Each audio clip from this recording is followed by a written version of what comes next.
박영선 목사의 하나님의 열심을 읽으며 모세의 삶을 통해 나타난 하나님의 일하심을 모세의 관점과 하나님의 관점으로 나누어 묵상해 보겠습니다. 아브라함과 마찬가지로 모세의 삶 역시 인간의 연약함과 하나님의 주도적인 열심이 극명하게 대비되는 중요한 사례입니다. 첫째, 모세의 관점. 모세의 삶은 실패와 도피, 마지못한 순종, 그리고 감당하기 벅찬 사명의 연속이었습니다. 모세에게 하나님의 일하심은 다음과 같이 다가왔을 것입니다. 자기 열심의 처참한 실패와 도피의 삶입니다. 애굽 왕궁에서 배운 지식과 힘으로 동족을 구원하려 했지만 결과는 살인과 동족의 외면 그리고 광야로의 도피였습니다.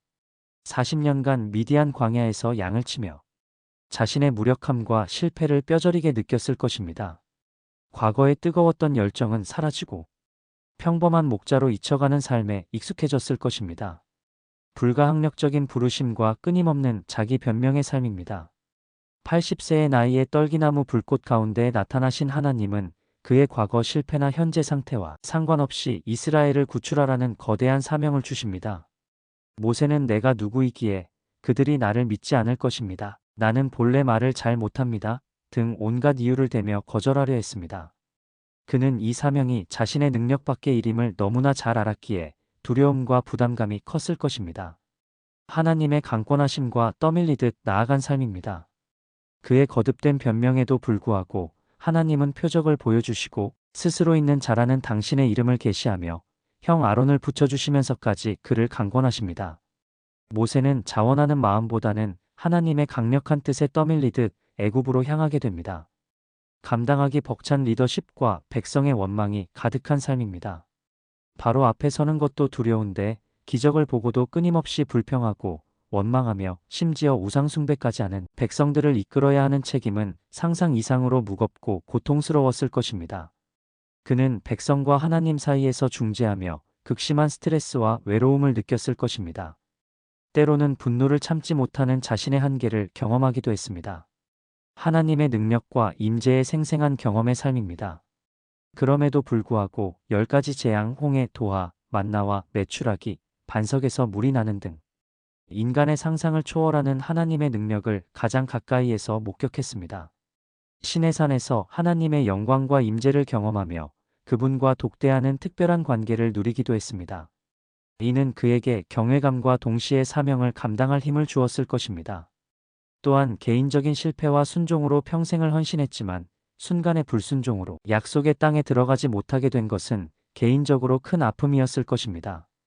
그러나 그는 하나님의 결정에 순복하고 마지막까지 백성을 가르치고 다음 지도자 여호수아를 세우는 일에 순종하며 자신의 사명을 마무리합니다. 그는 자신의 성공 여부와 상관없이 하나님의 계획이 이루어짐을 보았습니다. 둘째, 하나님의 관점. 하나님은 모세를 통해 언약 성취를 향한 불타는 열심과 주권적 사용으로 일하십니다. 하나님의 열심의 관점에서 볼 때 모세의 삶에 나타난 하나님의 일하심은 다음과 같습니다.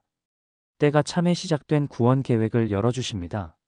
이스라엘 자손의 고통 소리가 하늘에 닿고 아브라함과 이삭과 야곱에게 하신 언약을 기억하사 하나님은 당신의 때에 구원 계획을 실행하기로 결정하셨습니다. 모세의 준비 상태는 이 계획의 일부였습니다. 이것이 바로 언약을 성취하시려는 하나님의 열심입니다. 인간의 약함을 뛰어넘는 주권적 선택과 능력 부여하십니다. 하나님은 모세의 변명과 약점 등을 문제 삼지 않으셨습니다. 오히려 누가 사람의 입을 지었느냐? 나 여호와가 아니냐라고 하시며 당신이 직접 능력과 권능을 주어 사용하시겠다는 의지를 보이셨습니다. 모세의 능력이 아닌 하나님의 능력이 구원의 동력임을 분명히 하신 것입니다. 이것이 바로 약한 자를 들어 강한 자를 부끄럽게 하시는 하나님의 열심입니다. 바로와 애굽을 향한 심판과 자기 계시를 선포하십니다. 10가지 재앙은 단순히 이스라엘을 구출하는 수단일 뿐 아니라 애굽의 신들과 바로의 권세 위에 여호와 하나님만이 참 신이심을 온 세상에 드러내시려는 하나님의 열심의 표현이었습니다. 하나님은 이 사건들을 통해 당신의 이름과 능력을 만방에 알리셨습니다. 패역한 백성을 향한 인내와 언약적 신실함을 보이십니다. 광야에서 이스라엘 백성은 끊임없이 하나님을 시험하고 반역했습니다. 하나님은 진노하시기도 했지만 모세의 중보기도를 들으시고 당신의 언약과 명예 때문에 그들을 완전히 버리지 않으셨습니다. 이는 죄인을 향한 하나님의 오래 참으심과 자기 약속에 대한 하나님의 열심을 보여줍니다. 율법 수여를 통한 거룩한 백성 만들기 위해 일하십니다.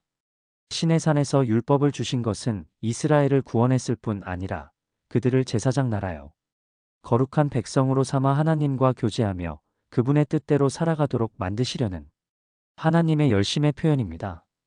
비록 그들이 지키지 못할 것을 아셨지만 율법은 죄를 깨닫게 하고 장차 오실 그리스도를 통한 참된 의와 구원의 필요성을 가르쳐 주었습니다. 모세의 실패에도 불구하고 계속되는 구원 역사를 이루어 가십니다.